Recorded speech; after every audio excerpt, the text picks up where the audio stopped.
Bu videoda, Türk tarihinin en derin ve efsanevi figürlerinden birini, Osmanlı İmparatorluğu'nun temellerini atan Süleyman Şah'ı keşfedeceğiz. Göç eden Türk boylarının lideri, cesur bir savaşçı ve Osmanlı'nın ilk kahramanlarından biri olarak tarihe damgasını vuran Süleyman Şah'ın yaşamına dair bilmediğiniz her şeyi öğreneceksiniz. Süleyman Şah, kimdir? Anadolu'nun kapılarını açan ilk liderlerden biridir. Cesaretiyle, vizyonuyla ve stratejik zekasıyla sadece kendi zamanını değil, geleceği de şekillendiren bu büyük Türk kahramanını yakından tanıyacağız. Bu video, Süleyman Şah'ın savaşlardan, destanlara, Anadolu'ya göçün efsanevi yolculuğuna kadar hayatını kapsayacak. Ayrıca, Süleyman Şah'ın ölümünden sonra bile halk arasında nasıl bir efsaneye dönüştüğünü ve mezarının taşıdığı sembolik anlamı öğreneceksiniz.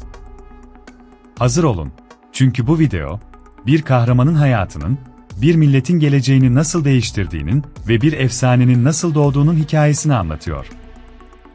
Anadolu'ya göç ve ilk zaferler. Süleyman Şah, babası Ertuğrul Gazi'nin ölümünden sonra, Kayıboyu'nun liderliğini üstlendi.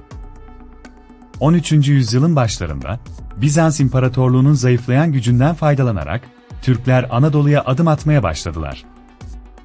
O dönemde, Bizans'ın karşısında mücadele veren Süleyman Şah, zeki ve cesur bir lider olarak öne çıktı. Bizans'a karşı kazandığı zaferler ve verdiği mücadeleler, sadece Türklerin Anadolu'daki yerleşim alanlarını artırmakla kalmadı, aynı zamanda Kayıboyu'nun gücünü pekiştirdi.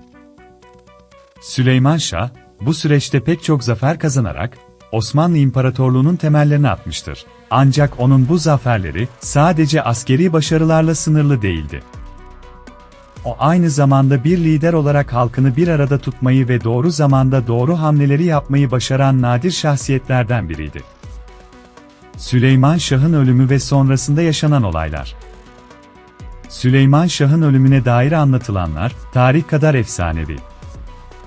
Süleyman Şah'ın 1236 yılında Fırat Nehri'ne yakın bir bölgede Bizans'a karşı verdiği bir savaşta hayatını kaybettiği kabul edilse de, ölümüne dair pek çok farklı anlatım vardır. Bazı rivayetlere göre, Süleyman Şah savaşta hayatını kaybetmiş, diğer bazı kaynaklara göre ise başka bir yerde, belki de daha gizemli bir şekilde sonlanmıştır.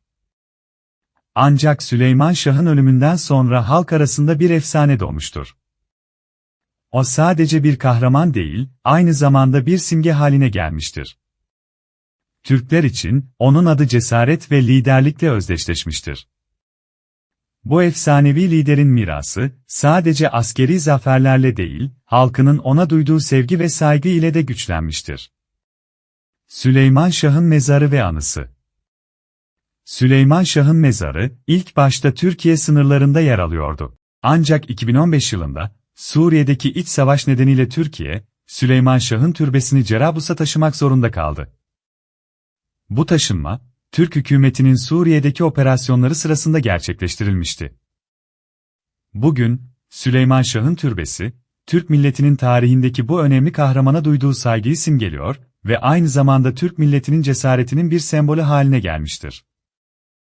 Bu türbe, sadece Süleyman Şah'ın efsanesinin bir hatırlatıcısı değil, aynı zamanda Türk milletinin sınırlarını ve tarihini koruma mücadelesinin bir simgesidir. Ve o zamandan bu yana, Süleyman Şah'ın adı ve mirası, nesilden nesile aktarılmaya devam etmektedir.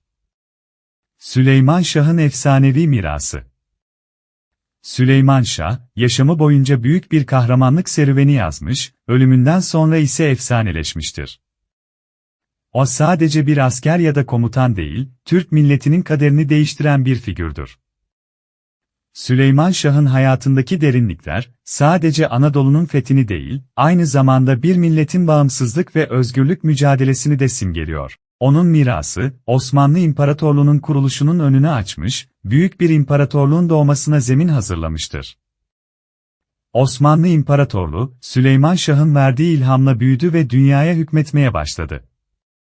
Ve bugün, Türk milletinin özgürlük mücadelesi, Süleyman Şah gibi kahramanların izinden gitmektedir. İşte böyle, Süleyman Şah'ın hayatı, savaşları, kahramanlıkları ve mirası. O sadece Osmanlı İmparatorluğu'nun temellerine atmakla kalmamış, Türk milletinin tarihindeki en önemli figürlerden biri haline gelmiştir. Süleyman Şah, bu topraklarda bir efsane olarak yaşamaya devam ediyor. Eğer bu videoyu beğendiyseniz, kanalımıza abone olmayı ve bu tür tarihi hikayeleri paylaşmayı unutmayın. Gelecek videolarda başka efsanevi kahramanları ve tarihi figürleri daha yakından keşfedeceğiz. Bir sonraki videomuzda görüşmek üzere. Hoşça kalın.